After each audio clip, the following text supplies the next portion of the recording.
Welcome to today's episode of Words of the Wise. Today I have Chief Gary Jenkins from Washington State University.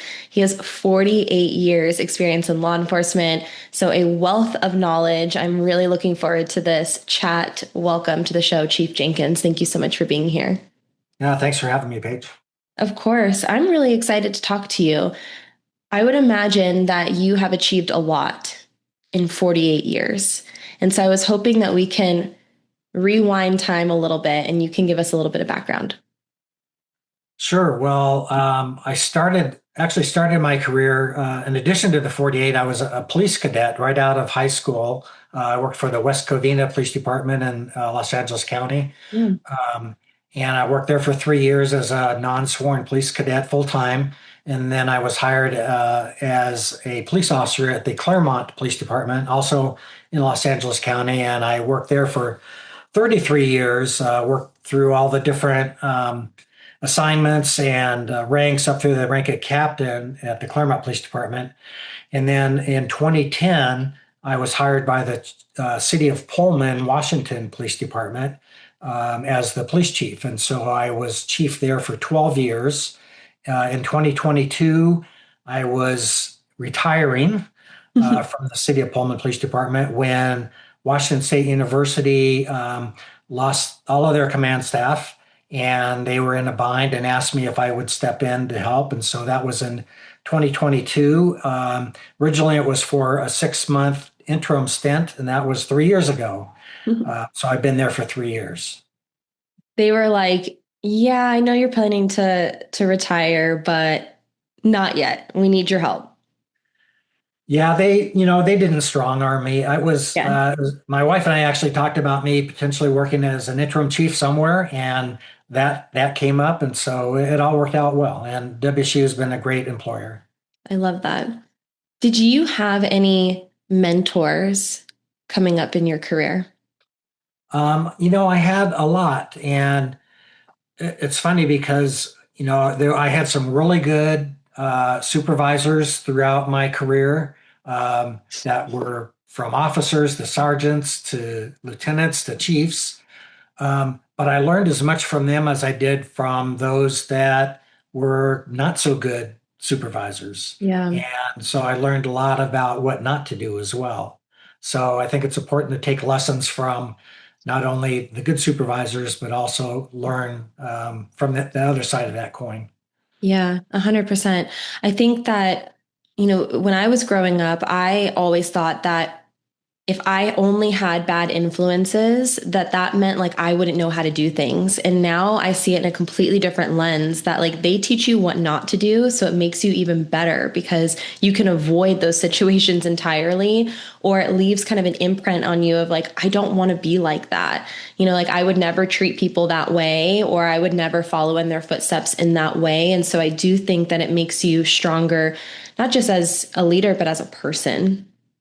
Yeah, and I think it gives you greater appreciation for, really good uh, Yeah. role models and supervisors. Yeah. Supervisors.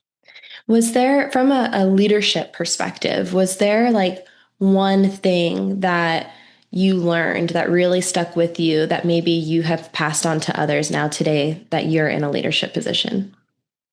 I found that the leaders that I most admired and respected were those that showed that they cared for the people that worked for them as people, Yeah. that they weren't just uh, task oriented solely, but they were human, and they cared about you and your family, and that to me made a really big difference. Yeah. I think it's interesting because we use that word human a lot in different contexts, right? It's like humanize the badge and you are humans outside of this career. But also for you to say the people who impacted me the most, who I valued the most, were people who valued me as a human being. And I think that that is so important. And sometimes, and I'm guilty of this too, you get so wrapped up in the day to day and the tasks that you sometimes forget to look someone in the eye and, notice if something's going on with them and like be that like shoulder for them, or to just smile at someone and like ask how they're doing, ask how their family's doing. And so I think that is an important reminder that yes, the tasks are important, but the human connection and people feeling valued in the work that they do is also important. Yeah, absolutely. And I think one of the things I think that why that impressed me so much is because I'm really very much a list and task person Mhm. myself. And so it's a lot of work for me to kind of to be that person who, really is interested in their staff. And it takes a lot of work. It doesn't come naturally Yeah. to me, but I know that it's important. And so that is something that I work at. Yeah. Well, I think it takes a level of self-awareness, right, to admit that. For me, I'm just super shy.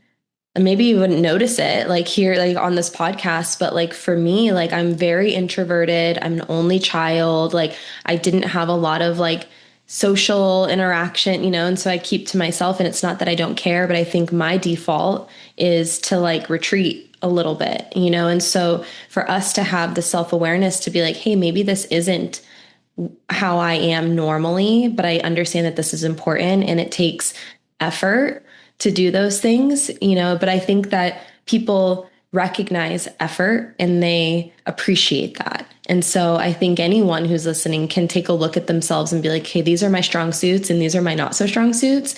And the not so strong suits are just going to take a little bit more, self-assessment and effort to get there. And so I appreciate you saying that because I think that a lot of people would be like, oh, well, I'm just not good at it and therefore I'm not going to do it. But to be like, hey, I'm not good at it, but I recognize that it's important to do it. Yeah, absolutely. No, I can I'm totally on the same page with you. I'm a lot of very much an introvert myself. And so, Yeah. I just kind of have to, especially when I became chief, I kind of had to reinvent myself. And, knew I had a certain role, that I had. And so, I've been working at doing, trying to do the right thing. Yeah, I think it's an interesting balance. And I would really love your perspective on what it was like stepping into the chief role because, I think in certain capacities, we almost have to wear these, and I'm saying masks lightly, but it's like we have these roles, right? You have to like wear like a mask and a sword, or a hat, if you will. Maybe a hat is better. You have to wear these, hats and you want to be as authentic as possible, but there's almost like this like expectation or this requirement of you within these different roles. What was it like entering into your very first chief assignment? Yeah.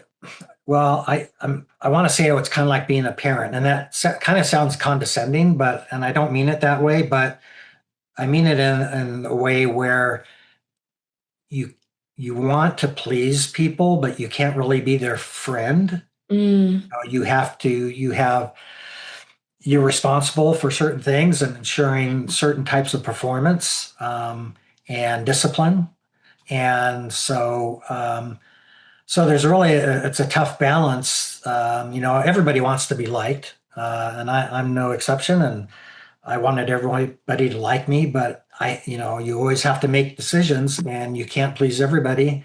And so I think that was, and as I rose through the ranks, I had, learned to deal with that more and more. And then in the chief's job, kind of the buck stops with me, and so I was responsible for all of that. And um, so that I think that was kind of the hardest transition, is to try to make everyone happy, but knowing that you can't, and then just having to make decisions that you know is right for the organization.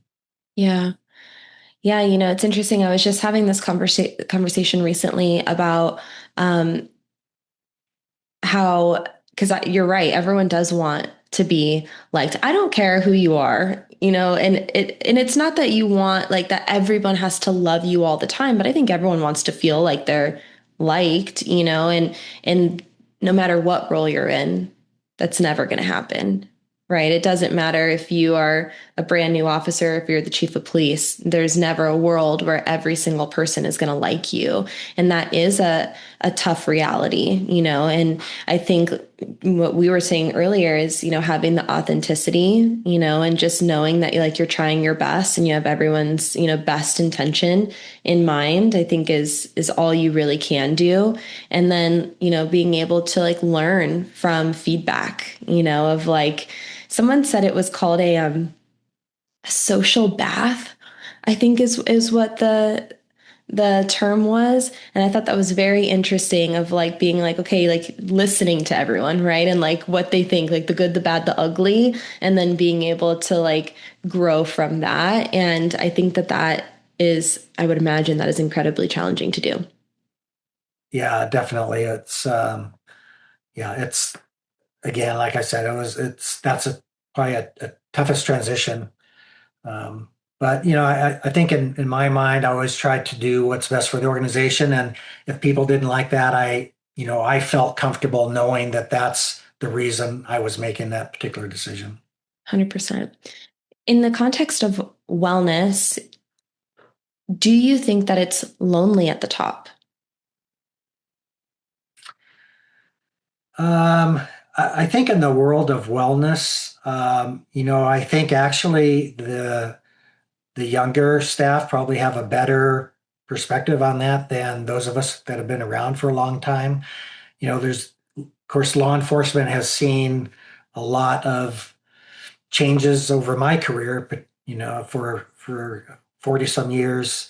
And I think particularly in the area of mental health, there's been a stigma in the past about mental health, and then even just talking about officer wellness. I think our younger staff um, appreciate that and have I don't know, I think they have maybe a better lifestyle than us older law enforcement people. Uh, so no, I mean I think I've had a lot to learn from all of our staff and particularly our younger staff. I really appreciate that mindset because I do think that you can learn from everybody and it doesn't have to be, learning from other chiefs. Like you can learn from the younger officers too. And I think that having that mindset is so powerful to move things forward, right? To have that like growth learner mindset and say, hey, I can learn a few things from these young kids coming in the career that, maybe have some of the things now that we didn't have then, or have a different mindset or perspective. How have you, because I do know that, 48 years ago, and even up until 10 years ago, wellness really wasn't a thing. It was quite the opposite. The culture was very much just do it, get over it, keep going, rub dirt on it, suck it up, like all the different terms that you hear, right? Go to choir practice or church, at the end of the day and, have a beer and that's it. So, what have you done over the years? I think I have like a two-part question here is like one, like what has helped you, get through this career and be able to offload some of the things that you've seen so that you can have a long and successful 48 years on the job and still have some life in you and you can tell like you're like still loving this job. Like what did you do to get there? And then as a leader, how did you develop that mindset where you now understand that wellness is important? Well, I think for me getting through it, early on when I was a police cadet at the West Covina Police Department, I had a detective take me to the LA County Coroner's office, and it's a site there. You go inside, and they have like 6 or 8 tables, and they may have 4 or 5 autopsies going on at the same time. Mm. And it's the first time I'd seen a dead body, and it's not just a dead body; it's one that's you know uh, being autopsied, and it was kind of a shock at first, but I think starting at that moment, I started to learn to kind of compartmentalize parts of the job and being able to not carry it with me home. Mm. Um, And so I think that was a huge turning point for me very early on, but especially good that it happened early rather than later on in my career. But um, I think being able to compartmentalize things and separate them. And so I've had a number of things that have happened throughout my career where, it, were fairly traumatizing, but I've been able, because of that, been able to deal with it. Yeah. Um, and then as a chief, repeat the second question for me. Coming from a generation where wellness wasn't a thing and it was kind of frowned upon, even in some ways, how, as a leader, have you developed that mindset where you're open and receptive and, understand the importance of wellness today? Well, I think over my career, I've seen different colleagues struggle with mental health and with just general physical wellness and emotional and spiritual wellness. And, it just, the way the culture was, there was not a good remedy for them that was accepted by, other staff and their peers. And so as the culture has changed over the years. I always supported and encouraged staff, and you would do this privately. Of course, we still do those things privately, particularly with mental health anyway, um, to seek help and to encourage that. There's always been the EAP programs that agencies offer, but there's so much more to that now, and there's culturally competent mental health professionals now that specialize in law enforcement post traumatic syndrome and dealing with law enforcement issues. But I've just seen so many struggles that I've been happy to see the change. Going on in law enforcement that's a lot more accepting by most in law enforcement, and there's no longer a stigma to ask for help. Yeah. I think that also goes back to kind of what we were talking about before is maybe you learn kind of what to do and what not to do.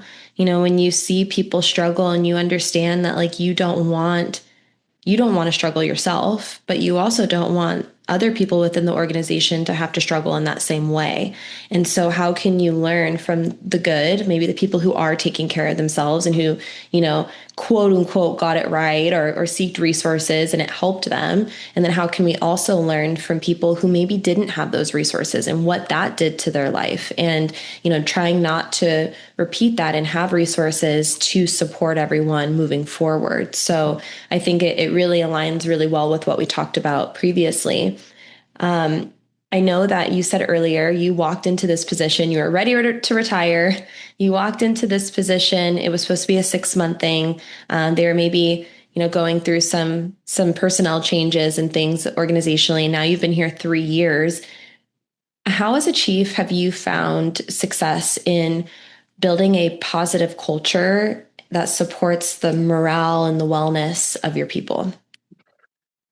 Yeah, well, the situation that I came into at Washington State University was there was issues going on there, and a sergeant and three of their command staff all left.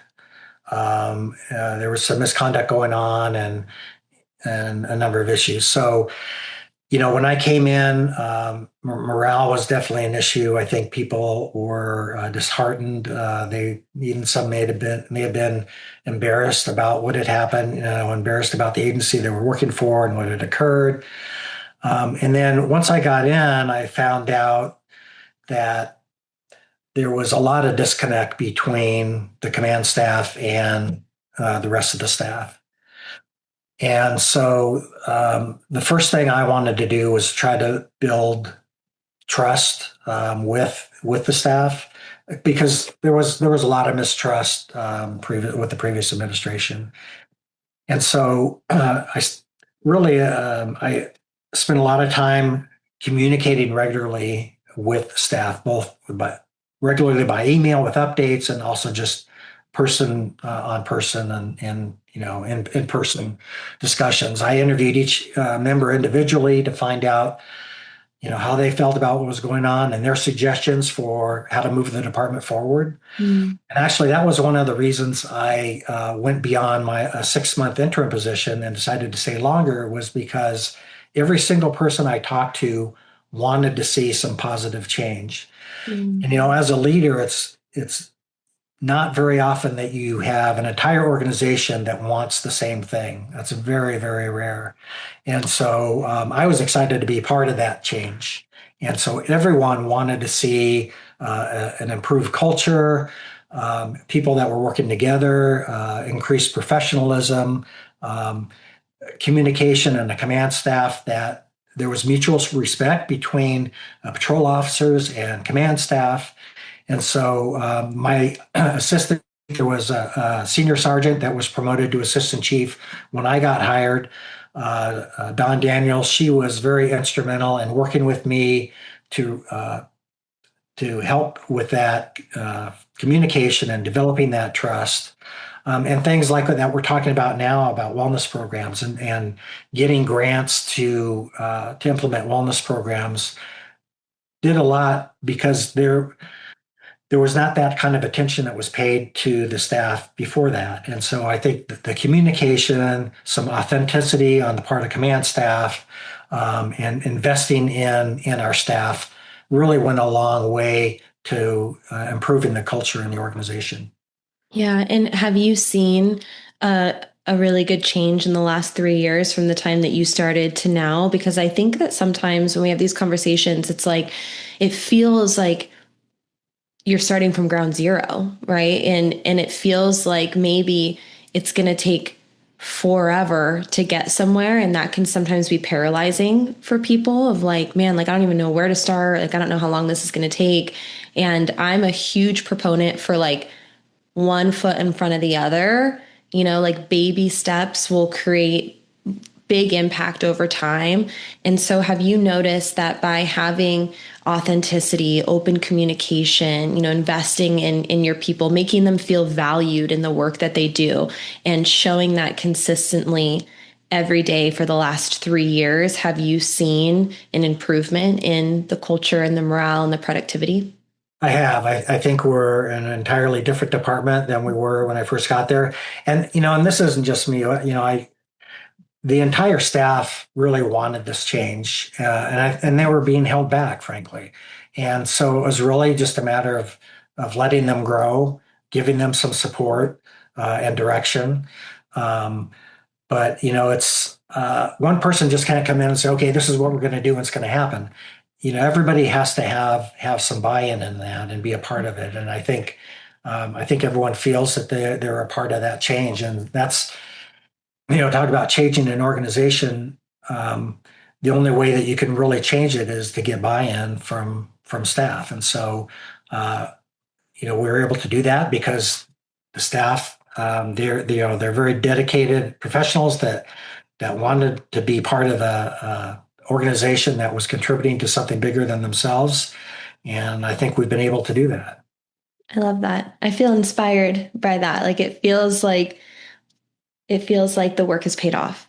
And so that's amazing. And I know that you said that, you know, as the state of Washington is really supportive of wellness. And I know you talked about grants and like investing in wellness.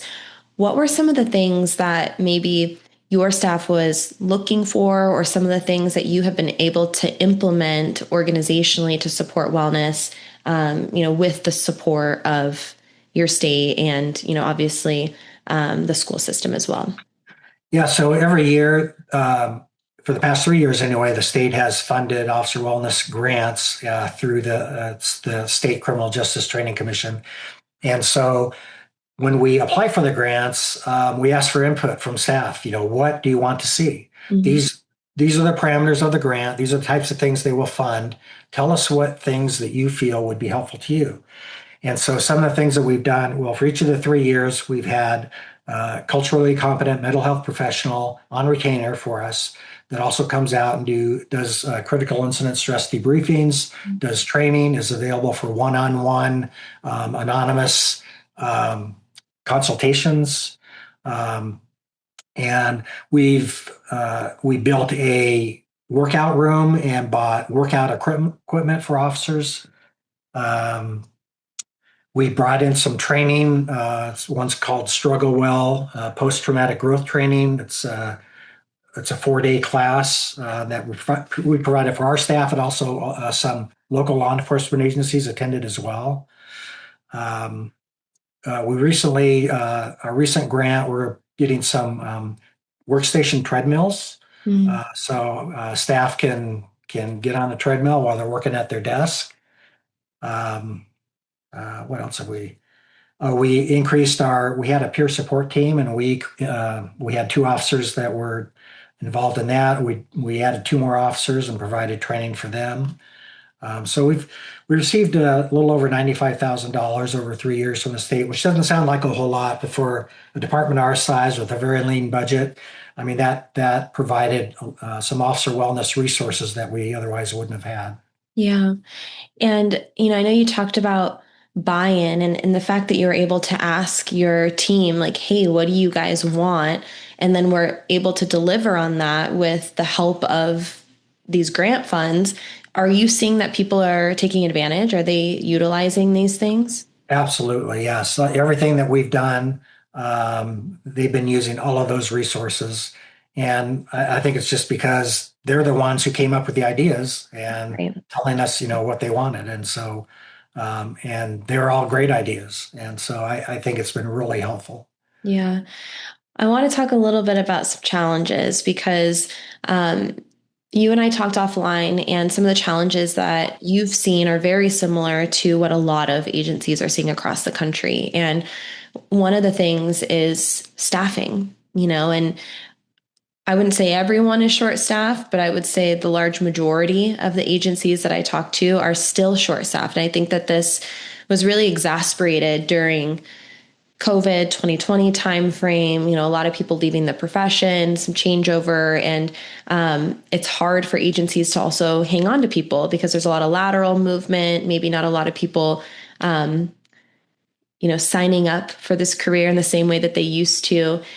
And a lot of agencies are seeing a lot of overtime. They're working the people that they have more because you have to, right? It's like you have to fill the calls for duty and all the things that you need to do. And I know that you guys are seeing a little bit of that. And I would love if you can maybe give us some insight, but also like, what are you seeing as far as the impact on wellness? And what do you think is maybe the solve, or how do we get like some of these resources in front of people for people to take advantage of when they're working 30 hours of overtime?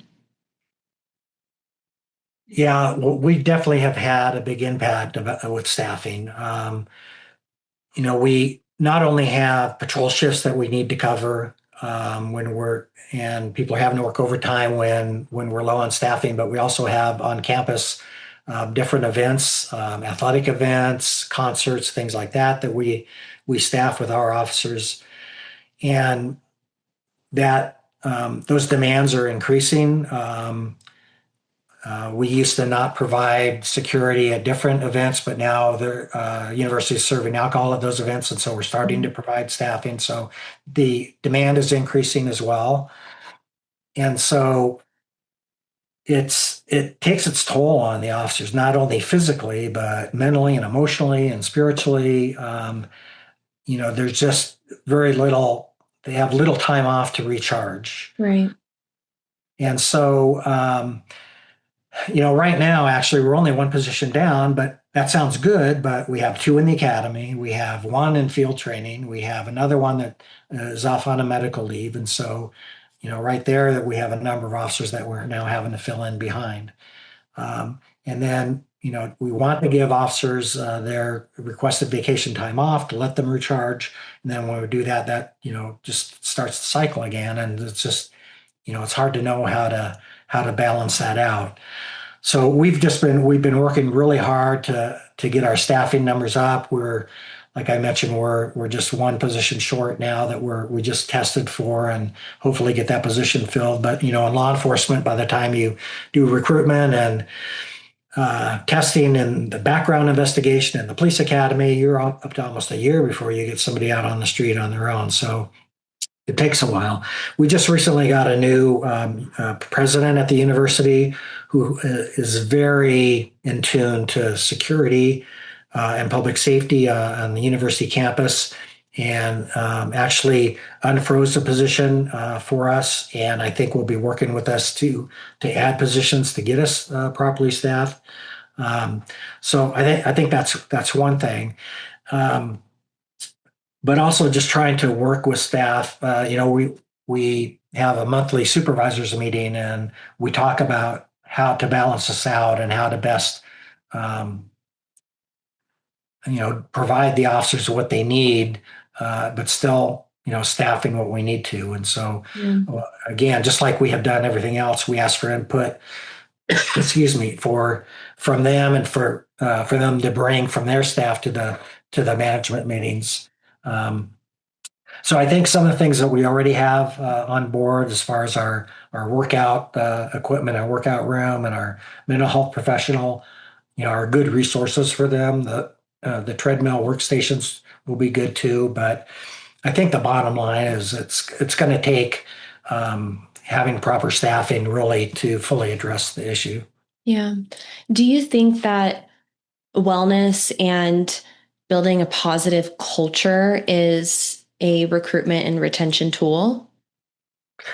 I think it is. Some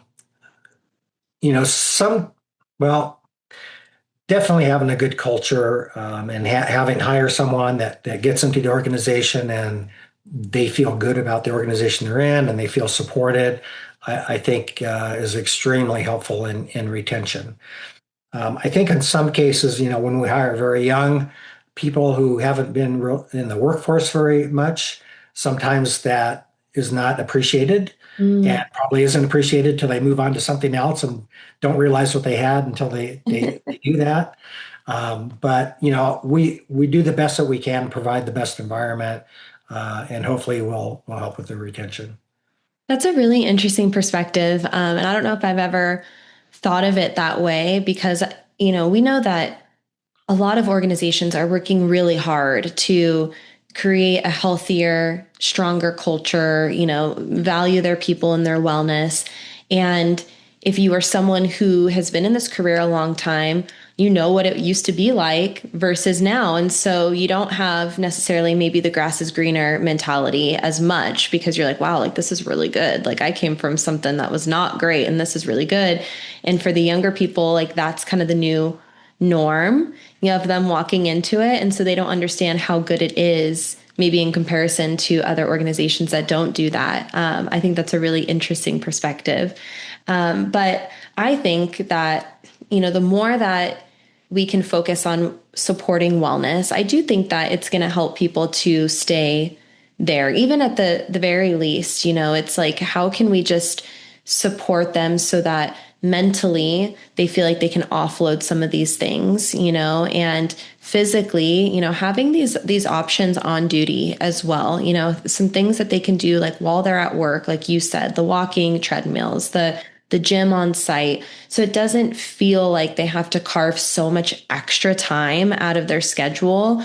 They have it all right there so that when they do go home, they're home and they can be there with their family. Because that's the thing that I think of. It's like, yes, it's disconnecting, but they also have a whole nother life once they leave work for the day. A lot of them have kids, wives, soccer schedules, all the things. It's not like, okay, go home and take a nap and rest. Maybe if you're young and still like a bachelor, bachelorette, but a lot of these, men and women who are in this career, they go home and it's chaos at home and they have to be the dad or the mom or the husband, wife, and there's a lot going on. So I think that if you have resources that they can utilize while they're on site, that can help them so when they're home they don't feel like they need to go to the gym for an hour or they need to go schedule an extra appointment with a mental health professional or they need, it's all kind of in-house, and I think that helps too. Yeah, no, that's a really good point, and part of what you are talking about here too is also finances, right? Mhm. Because it costs money to go to a gym and to do different things, and I think financial health is another element that's important. That I think particularly younger officers trying to get them on board with that early on because finances cause a lot of stress and add on to the stress of an already stressful job. And Yeah. so any way that we can help take stress off of an area, I think is helpful.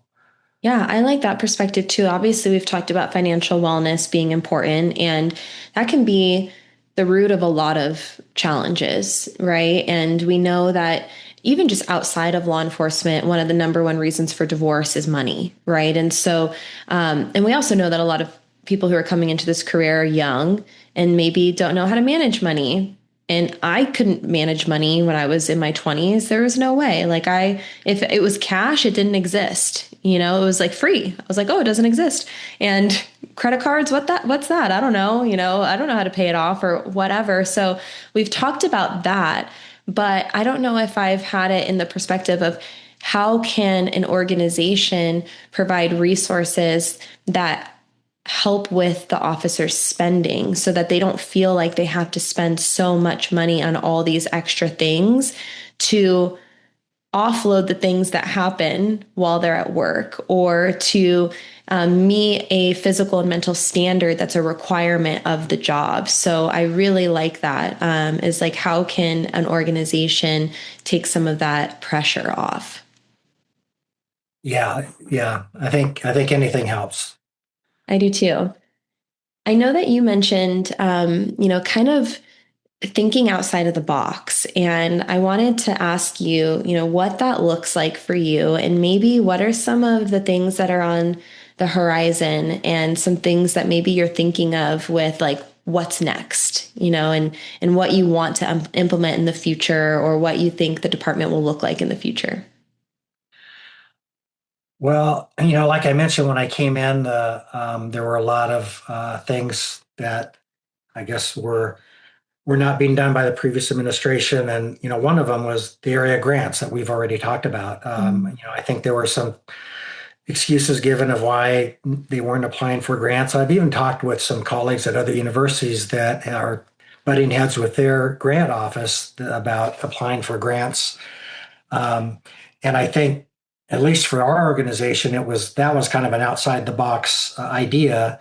Um, we've gotten over $3 million worth of grant money over the past 3 years in different areas, where before there's just been zero in the way of grants for the department. So Yeah. for us, that was kind of outside the box. But I think I think just getting ideas from staff and not being afraid to, consider what staff brings to you. There's been some things that when I first heard it, I thought, well, that's ridiculous. But the more I thought about it and more I did research, found that, well, you know what, that's a pretty good idea, and it's kind of way outside the norm, but why not look at it? So I think it's just being open to listening to ideas. I love that. Yeah, and I think that as we get older, it doesn't become easier for us to be like open to some of the wacky like ideas.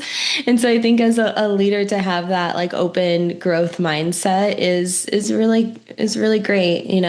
I've definitely had people challenge my thought process recently, and younger people and me like kind of taking a step back and being like, can we do it this way? Or like, why do we do it this way? Or like, is there a better way? And having those kind of question marks, I think it keeps things exciting and fresh, and it keeps things kind of moving forward instead of being stagnant.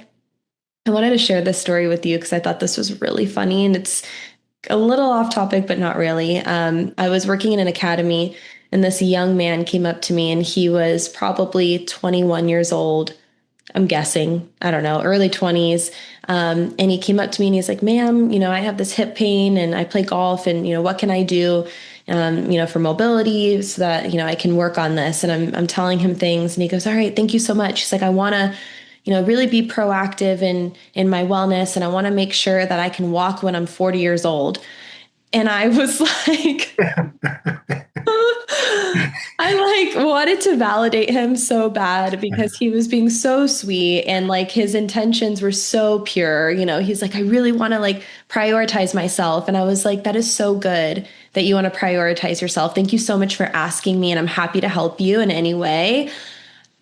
I think that you're going to be walking at 40. I think that that's a solid like guarantee for the most part. I'm like, let's raise that bar to 80, let's like go a little bit higher.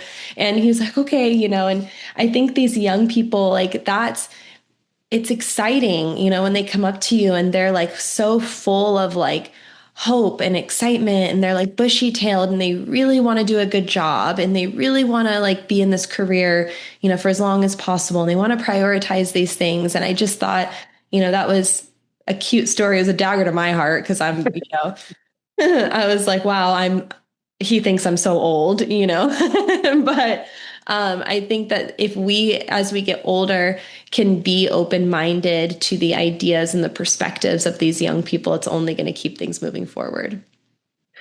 Yeah, and even when, there's some ideas that just aren't going to work. Yeah. But I think employees need to be listened to, and their ideas need to be respected, even if the answer is going to be no.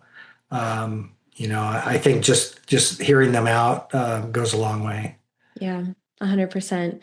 I have two final questions for you. One is maybe a personal question, and the other one is something for someone else. I'll tell you in a second. But for the first one, retirement.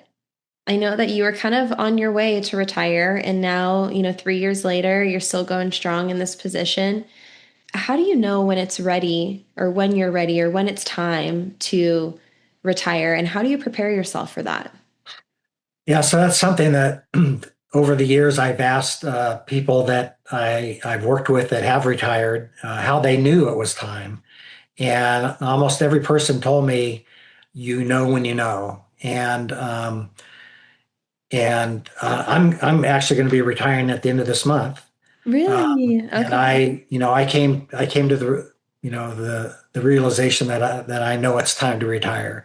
Part of it is because I know that the person that's taking my place is my assistant chief, who is fantastic, and I know she'll do a great job. And so I don't have to worry about the organization because that's something that was important to me, to make sure that the organization was taken care of and would be well run, and the staff would be treated well. So that's one area I didn't have to worry about. And then also, I I don't want to just retire and sit on the couch either.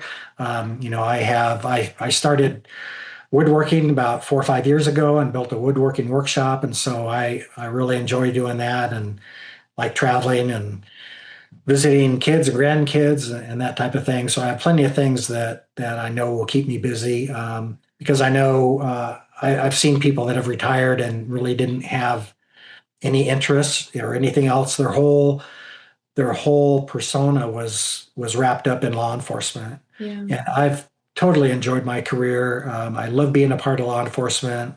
I have no regrets, but there's a lot more to me than law enforcement, and so I feel like I can retire well, um, without being dependent on being an active police officer. I love that. I love that you're like, you know what? I'm leaving it in good hands. Like I know that the person who's coming up is going to do a really great job and I have confidence in that person. But it also seems like you're excited for the next chapter and I mean, kids and grandkids are going to keep you busy just then themselves. So, one of the things that I hear all the time is, kind of just what you said of like, have interests, have hobbies, have other things outside of your career that fulfill you so that when you do get to the end of this career, you don't feel like you've lost everything or you've lost your identity in a way. And I would imagine that that's easier said than done. But I think, to your point, if you can be proactive about that and kind of set yourself up for success and have those things waiting for you, then it probably feels a little bit easier of a transition because now you have something to do and then you don't get to the end of it and then you ask, what do I do? Right. And And also I think I've done what I wanted to do in law enforcement, particularly these last 3 years. I think, as an organization, we've accomplished a lot and that, I feel a lot of satisfaction in that. And so it's a good note, to retire on. I love that. And I didn't know that you were retiring at the end of the month. So congratulations, that's amazing. And Thank you. as you are now transitioning into the next chapter, and hopefully it's a very long and successful chapter, what words of wisdom would you share with someone who's just starting out in this career? Maybe something that you wish you knew earlier or something that's helped you along the way. You know, I I'm sure I heard this when I first started out, and when you're young and you think you know everything, you don't really listen. But I would just say look at the long term, and when you look at there's so many things that you can set yourself up for to be successful in a lot of different ways. One is financial health and physical health and emotional health, and taking care of yourself in all those different areas early on is makes life so much easier than trying to play catch up in any of those areas later on. Thank you. I appreciate your time. Thank you for coming on here with me and spending an hour and thank you for your 48 years in law enforcement. I really appreciate it. Yeah, thanks for having me again. Of course.